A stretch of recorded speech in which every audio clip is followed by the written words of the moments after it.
Hi friends, అందరూ ఎలా ఉన్నారు? మేమైతే చాలా బాగున్నాం. మీరందరూ బాగుండాలని కోరుకుంటున్నానండి. ఈరోజు వచ్చేసి అరటికాయ పెరుగు పచ్చడి అండి. పేరు కూడా చాలా వెరైటీగా ఉంది కదా. పచ్చడి అయితే మాత్రం టేస్ట్ అదిరిపోద్దండి.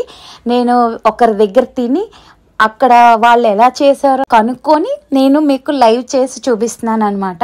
సో మన ఛానల్ అయితే ఫస్ట్ టైం చూసినట్లయితే సబ్స్క్రైబ్ చేసుకోండి ఫ్రెండ్స్, అలాగే లైక్ చేయండి, షేర్ చేయండి. సో ఈరోజు వచ్చేసి పెరుగు అరటికాయ పచ్చడి ఎలా తయారు చేసుకోవాలో ఒకసారి చూసేద్దామండి.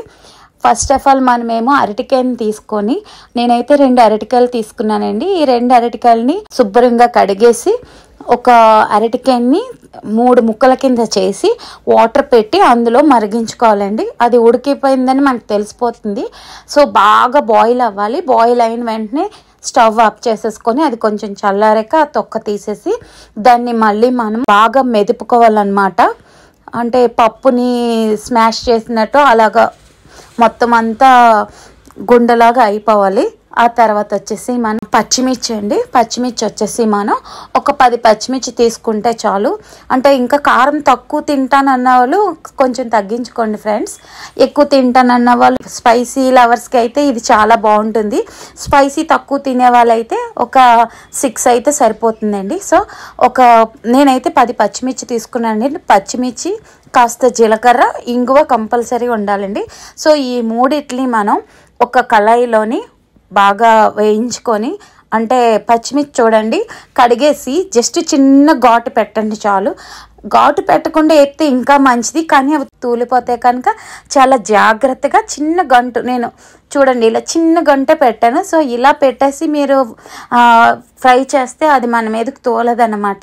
ఇదంతా ఒక 2 నిమిషాలు అలాగా ఫ్రై చేసి జీలకర్ర, ఇంగువ, పచ్చిమిర్చి వేపేసి అందులో ఈ అరటికాయని కూడా అందులో వేసేసి స్టవ్ ఆఫ్ చేసేయండి. అంతే. ఇది కాస్త చల్లారాక మిక్సీ గిన్నె ఒకటి తీసుకొని మనం ఆల్రెడీ వేపుకున్న ఈ అరటికాయ ముద్దని పెరుగు వేసుకొని మిక్సీ చేసుకోవాలండి. కొద్ది సాల్ట్ యాడ్ చేసేయండి, సాల్ట్ సరిపోయినంత అనమాట. సో సాల్ట్ యాడ్ చేసేసి మిక్సీ పట్టేయండి. పెరుగులోనే ఉంది టేస్ట్ అంతా. పెరుగు చక్కగా చూసుకొని వేసుకుంటా ఉండండి. నేనైతే 1/2 లీటర్ పెరుగుకి కాస్త కొంచెమే మిగిలింది ఫ్రెండ్స్, మీకు అది చూపిస్తున్నాను. సో మిగిలిన పెరుగు అయితే వేసేస్తాను. ఇలా మిక్సీ చేసుకున్న తర్వాత మళ్ళీ మనం వెల్లుల్లిపాయ రెమ్మలు పచ్చివేనండి, పచ్చివే కొన్ని తీసి మిక్సీ చేసుకొని ఈ పచ్చడిలో కలిపేసుకోండి. వెల్లుల్లిపాయ వద్దన్న వాళ్ళు వదిలేవచ్చు, స్కిప్ చేసేయండి. వెల్లుల్లిపాయ కావాలనుకున్న వాళ్ళైతే పచ్చడిలో మిక్స్ చేస్తుండే, అంటే అరటికాయని మిక్స్ చేస్తున్నప్పుడు వెల్లుల్లిపాయ కూడా వేసేసుకోవచ్చు అనమాట. వద్దు అనుకున్న వాళ్ళు స్కిప్ చేసేవచ్చు, పర్వాలేదు, అలాగా బాగానే ఉంటుంది. కానీ వెల్లుల్లిపాయ వేసుకుంటే ఇంకా టేస్ట్ బాగుంటుందండి. సో వెల్లుల్లిపాయ కూడా యాడ్ చేసి నేను తీసుకున్నాను అనమాట. ఇలా మిక్సీ అయిపోయిన తర్వాత మనం మళ్ళీ విడిగా కొంచెం పోపు వేసుకోవాలండి. అంతా అయిపోయిన తర్వాత మళ్ళీ అదే కళాయిని కొంచెం ఒక 2 స్పూన్లు ఆయిల్ వేసుకొని ఆవాలు చిటపటలాడిన తర్వాత మినప్పప్పు, ఎండుమిర్చి, కరివేపాకు ఈ 3 ఆ పోపులో వేసేసుకోవాలన్నమాట. పోపు బాగా చిటపటలాడిన తర్వాత వచ్చేసి మనం ఆల్రెడీ మిక్స్ చేసి పెట్టుకున్న దాంట్లో వేసేయాలి. అంతే ఫ్రెండ్స్, అరటికాయ టమాటీ పచ్చడి అయితే రెడీ అయిపోయింది. ఇది చాలా టేస్ట్ ఉందండి. నేను ఈరోజు అయితే మినప రొట్టె వేసాను.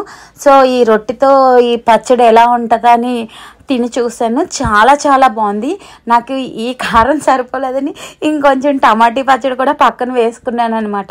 ఇది రొట్టెలోకే కాదు చపాతీలోకి కూడా చాలా బాగుంటుందండి. అంతేకాదు ఇది ఈజీగా మనకి అయితే 1 వీక్ ఇది నిల్వ ఉంటుందండి. అంతేకాదు చాలా చలవ కూడా చేస్తుంది. పెరుగు ఉంది కదా ఇందులో. సో పెరుగు, అరటికాయ 2 మంచిదండి. పిల్లలకి చాలా హెల్దీ ఫుడ్ కూడా. సో మనకి రొట్టెలోని చపాతీలో కూడా ఇది టేస్ట్ చేయండి, చాలా బాగుంటుంది, అస్సలు పాడవదు. ఇది తింటే చాలా హెల్దీ ఫుడ్ కూడా ఇది. సో ఫ్రెండ్స్, ఇది నేను చేసిన పచ్చడి. మీరందరూ కూడా ట్రై చేయండి, చాలా బాగుంటుంది. ఎలా వచ్చిందో నాకు కామెంట్ బాక్స్లోని కామెంట్ చేయండి ఫ్రెండ్స్. సో మన ఛానల్ని ఇంకా లైక్ చేస్తూ ఉండండి.